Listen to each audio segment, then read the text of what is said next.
Ding Dong YouTube, welcome back to the channel and welcome to the new decade. I'm the Jobless Coder, and New Year's resolutions are dumb. For starters, why do you have to wait for just one day of the year to start taking action in your life? To go to the gym, to start your own business, to make financial success, to get a job. For many people, their New Year's resolution boils down to three things. They are wealth, health, and happiness. They say they're going to go and start working out at the gym. They want to lose weight, or maybe they want to bulk up and get some muscle. But why do they have to wait to that one day of the year to do so? Because that type of mentality that says that I have to wait till this one specific day before I can take action is the type of mentality that leads to unsuccessful results. And the gym is packed the first week of January, and then by the end of January, the only people that continue with the gym are the ones who were doing it anyways. They're the ones who started working out in the summer or the fall or midway through the spring, but not on the first of New Year's. Now, I personally used to set New Year's resolutions because I thought it was a cool idea to set a goal for the year, something that you were working for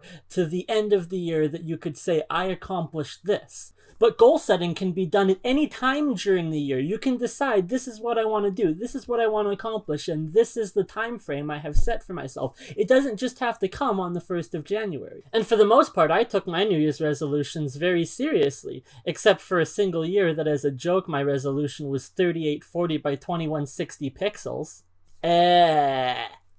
In grade 10, I had the resolution of getting my glider's pilot license. I got that. In grade 11, my resolution was to get my private pilot's license. I got that. In grade 12, I wanted to graduate successfully. I managed to do that. I graduated high school and got my diploma. In the year of 2016, when I had gone off to university, it was the first time that I was away from home, away from my parents, and I grew up under a pretty strictly controlled religious household where there wasn't a lot of openness about certain aspects of life, such as sexuality. So my goal for 2016 was to lose my virginity, and I did that. It only took a week. But more importantly, 2016 was the year that I came out to my parents as being gay. And while they were not very happy about it, they just kind of had to accept it that that was the reality of their son. I don't recall if I had any New Year's resolution for 2017, but after being job scammed in the summer of 2017, my New Year's resolution for 2018 was to get a summer job, one that was legitimate and wasn't a scam. And that was really the beginning of the end why I don't do New Year's resolutions anymore. Because of that resolution that I set for myself, that is what led to me eventually dropping out of university in May and moving out to Vancouver. The job didn't turn out as I expected. And by the end of 2018, I had just about nearly destroyed my life working for this company, and seeing the inevitable that I was eventually going to be fired, I started looking for another job starting in January of last year. And so I found myself having the exact same resolution that I had 1 year prior, which was to get a successful job. I figured, how hard could it be? Send out maybe 15, 20 different resumes, eventually somebody's gonna get back to me. Well, between January and December of last year, I got rejected over 400 times for employment. And to this day, I still do not have a job. I have not worked a job in over a year. But in addition to that resolution of last year, I had another goal that I had set for myself. You see, there was this guy that I had fallen in love with. I had known him for the last 2 years at that point, and we talked just about every day. He was my best friend in the world, and I fell in love with him. So I made it my goal for the year to finally admit my feelings to him. I wanted to ask him out. I've never had a relationship in my life. I've never even been on a date. And by the end of the year, I wanted to be in a relationship with this guy. I wanted to be able to call him my boyfriend. I wanted to be able to go and do things with him because I was so happy around him. And because I had set that goal for myself, every time I saw him at a party, every time we did things together with friends, that was always at the forefront of my mind. How can I approach this guy or ask him out, tell him how I feel? And so it was constantly weighing me down with the pressure to accomplish this goal I had set for myself. But I couldn't bring myself to do it. I couldn't bring myself to admit to him how I felt. And because of that, I would always try to get him alone. He's the type of person who's pretty introverted, and introverted people tend to get a little skittish when they're backed into a corner. And that's exactly what I did. I kept pushing, and I asked to do things together. And I thought as a friend he would maybe accept, but he would tell me no. He would tell me that he's busy. He would come up with excuses. And it eventually led to this summer that was the worst summer of my entire life. I asked him every week to do something. I invited him to my birthday party. I came up with ideas of things that we could do together as a friend, and every time he told me no, he came up with an excuse, and I just kept pushing and pushing and pushing. I had constructed a reality where I was only ever happy around this guy. I was not happy with myself as I was, and so the more I pushed him away, the less things that we did together, the more miserable I got.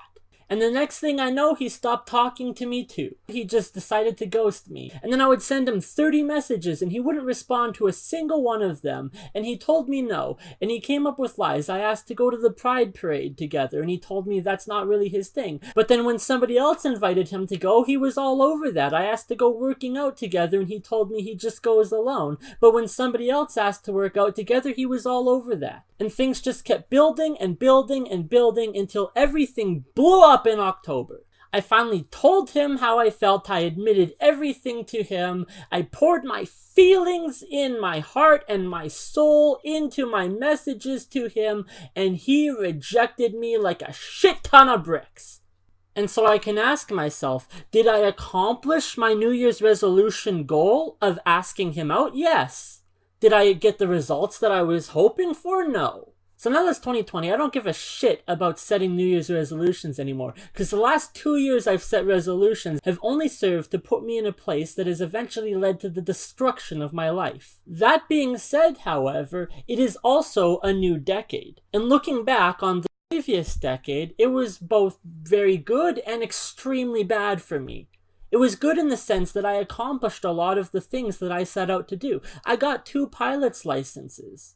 I graduated high school. I successfully got accepted into university and completed 3 years of schooling. And although it wasn't the job that I thought would be good for me, I did have a job for 10 months and got a lot of experience and learned a lot of life lessons from that. I still don't have a boyfriend, and I don't know that I ever will, and I don't honestly care anymore if I ever do. I put myself in a very bad place to be with debt and credit, and I'm likely going to be spending the next 20 to 30 years of my life fixing the damage I've caused. Looking to the future, looking to the new decade, I am not going to set any New Year's resolutions for a specific year, but I want to have a set of goals accomplished by the end of the decade. By the time 2030 rolls around, I want to have these things accomplished. And essentially, I'm going to boil it down to 3 things, which is wealth, health, and happiness. That's what I mentioned before. That's what most people set their goals around.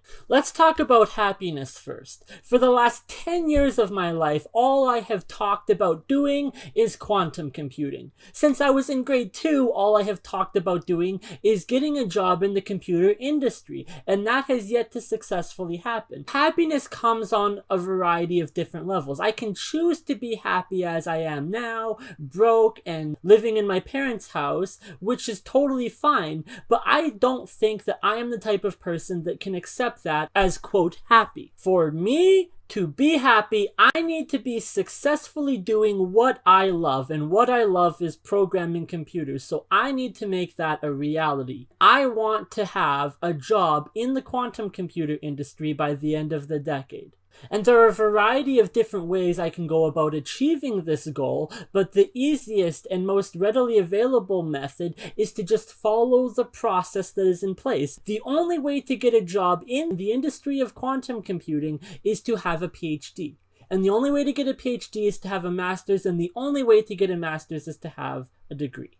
I have been in communication with the dean at the University of Lethbridge since October of last year, trying to plan out and figure out what is the best strategy, the best course of action to complete my degree. And although she feels it's best, given the certain circumstances that I'm under, that I do not return to the campus, she has recently very graciously offered a set of solutions to my problem. If you see in my previous video where I provide a very scathing review of the University of Lethbridge, one of my complaints is the fact that I cannot complete my degree doing online courses alone, as 2 of those courses do not transfer. The dean is aware of this bottleneck to the situation and has very kindly offered her intervention. She is willing to forego those 2 degree requirements in lieu of taking 2 courses which she will pick from the University of Athabasca, which best correspond to the lessons that would have been taught in those classes,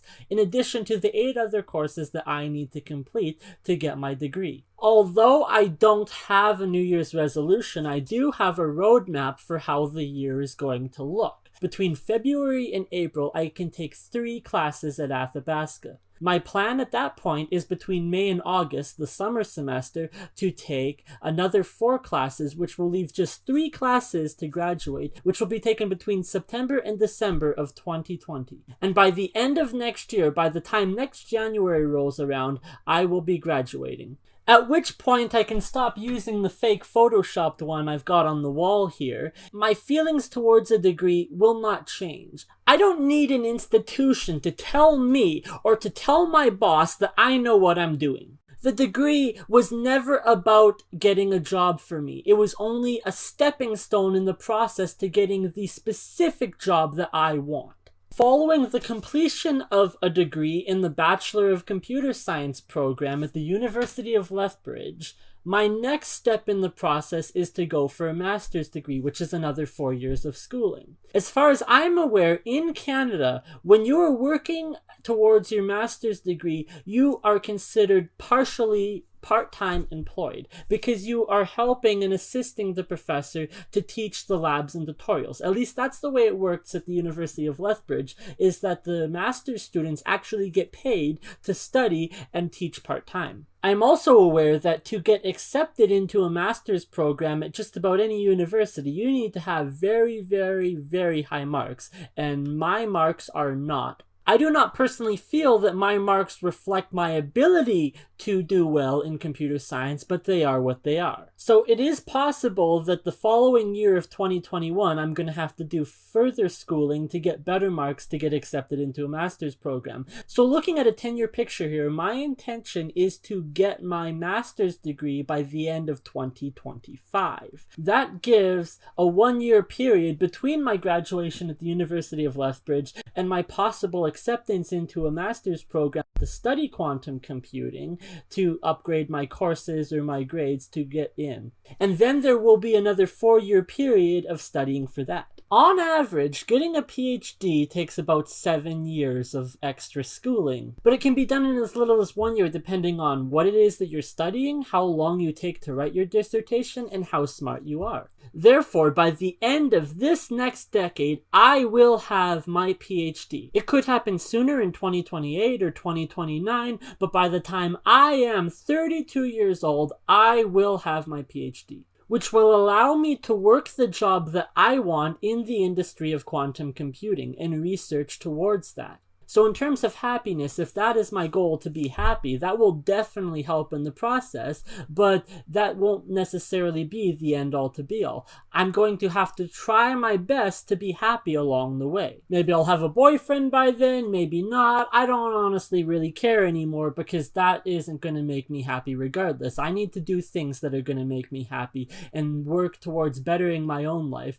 So who cares if I have a boyfriend? Next, let's talk about wealth. By the time I am 32 years old, I want to be a millionaire. Now, that isn't going to happen solely from staying in school and getting a PhD. And I don't necessarily know how this will happen, but I know that if I follow the process, it will. Which means over the next decade, I'm going to be continuing to build games, and to build apps, and to make websites, and to continue to produce content on this YouTube channel. And any one of these have the option to make you a millionaire. Maybe it's $1 million app that you make. Maybe it's the fact that you build a successful YouTube channel and you start branding and start selling merchandise and you make $1 million that way. I don't know. what the next decade holds in store for me. But I do know that by opening as many doors as I possibly can, I consider myself a jack of all trades. I can do literally just about anything. So why not utilize as many skills possible to open as many doors to building a business or creating things that will lead to financial success, which is going to be difficult if I'm also studying and working towards higher education, but it is doable. And I plan to document the process on this YouTube channel. The future of this channel is going to be documenting my life. It already has documented my life to this point, but it's going to be documenting the change of my life, how I intend to progress and develop and change who I am. I am not a successful person by any means. I can't even get a job working at Starbucks. And I'm not going to be able to tell you how you can go and make $1 million either. But by following the documentary of my life on this channel, if I eventually reach that point, then you too can see how it is that somebody can go from literally being homeless to becoming a millionaire. Which leads me to the final point that I wanted to cover for this video, which is health. For the past 4 years of my life, I've been going to the gym and actively working out. This has been an on and off process, as sometimes finals get in the way, you get bogged down with school, you can't go to the gym for a month, and then it's been 3 months by the time you know it, or in the most recent case, just getting flat out banned from the gym because I can't pay my fees. But one of the goals that I have had for quite a while, which I want to achieve by the end of this decade, is to build a physique that I feel comfortable enough competing in a bodybuilding competition. I don't necessarily have to win or come in first place, but I want to have a body that I feel is good enough to compete on stage with the very best. And once again, it's just another process. You need to follow the process and keep consistent. Consistently go to the gym. Consistently increase the weight that you're lifting. Consistently eat healthy and proper meals. And that is my future intention to do so. So to summarize, my 3 goals to accomplish in the next decade of my life are to achieve financial success and become a millionaire, which includes paying off all of my debts and loans that I have outstanding, to finish my degree and work towards getting a PhD and getting that job I want in the field of quantum computing, and finally, I want to have the physique that is good enough to compete on stage in a bodybuilding competition. Those are my 3 goals, and I will be documenting as much of the process as I can on this channel and how I grow and develop over time.